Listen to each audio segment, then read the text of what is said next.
isso, vamos voltar para Brasília, porque nessa semana a gente deve ter notícias que vão girar em torno da CPI do INSS. Houve a aprovação da criação da CPI e aí depois a disputa pela presidência e pela relatoria. O governo achou que ia levar fácil e que teria ali aliados, tanto na presidência quanto na relatoria, mas tomou um chocolate e agora 2 integrantes da oposição vão conduzir a CPI. O repórter Vitor Gomes está voltando com a gente, direto da redação da Rádio Bandeirantes de Brasília, com a expectativa para o início dos trabalhos dessa CPI, né, Vitor?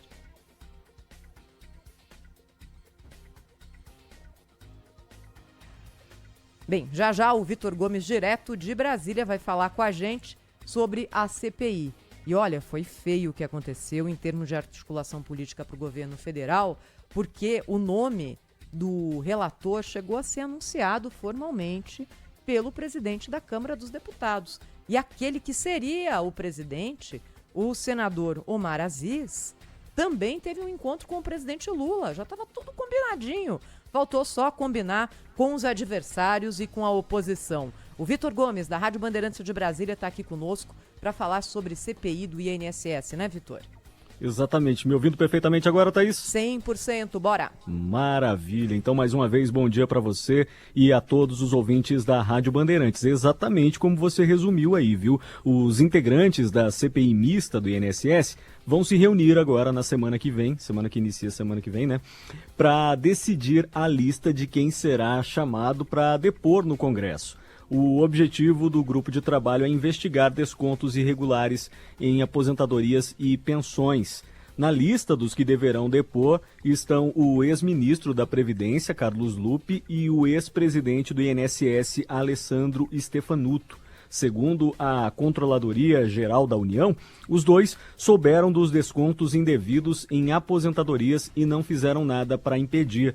Também devem ser convocados Antônio Carlos Antunes, que ficou conhecido como Careca do INSS, apontado como intermediador das fraudes, e José Ferreira da Silva, o Frei Chico, irmão de Lula, vice-presidente de um dos sindicatos investigados. Os governistas pretendem convocar o ex-presidente Jair Bolsonaro para ser ouvido também na CPMI do INSS. Os trabalhos começaram nesta semana com uma reviravolta, como você bem destacou, e uma vitória da oposição. O bloco derrubou os indicados pela bancada governista e garantiu o comando da investigação.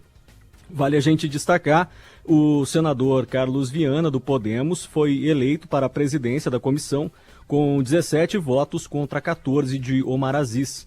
O parlamentar do PSD era apoiado pela base aliada e pelo presidente do Senado, Davi Alcolumbre. E, na sequência, o deputado Alfredo Gaspar, do União Brasil, foi escolhido para a relatoria. A escolha representou uma derrota para o governo e para o presidente da Câmara, Hugo Mota, que tinha indicado para a vaga o deputado Ricardo Aires, do Republicanos. O líder do governo no Senado, Randolfo Rodrigues, minimizou durante uma fala com a imprensa e disse que foi um cochilo, entre aspas. O líder da oposição, o Rogério Marinho, também provocou, né, a questão ali de que eles estavam com salto alto, que a situação, né, a bancada governista estava com salto alto e acabou tomando essa reviravolta. Thaís? E olha, um cochilo, mas um cochilo que pode custar caro, não é, Vitor? Porque coloca de novo o assunto corrupção em pauta, porque foi o que aconteceu. E no INSS Exatamente. permitiu que instituições sacassem dinheiro da conta de aposentados sem a permissão desses aposentados. O INSS teve uma atuação clara nisso. Se eu quiser entrar no INSS e pegar dinheiro, eu não consigo. Então, evidentemente que a situação foi criada dentro do órgão para que esse desvio acontecesse. E mais do que isso, né, Vitor? É o segundo tropeço grande da base de articulação do governo que acontece em pouco tempo.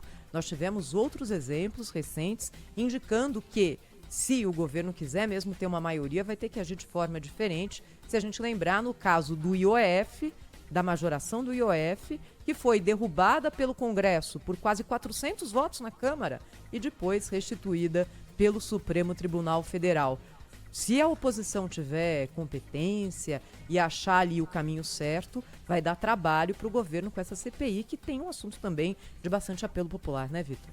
Exatamente, Thaís. O assunto muito importante, né, que nós estamos acompanhando em detalhes aqui na Rádio Bandeirantes, e essa composição da CPI mista, né, a CPMI, ela causou aí um alvoroço por parte do governo. A ministra das Relações Institucionais, Gleisi Hoffmann, chegou a convocar uma reunião com os líderes da base para discutir essa questão aí de uma forma emergencial, tentar se reposicionar, já que eles perderam, né, na composição da CPMI.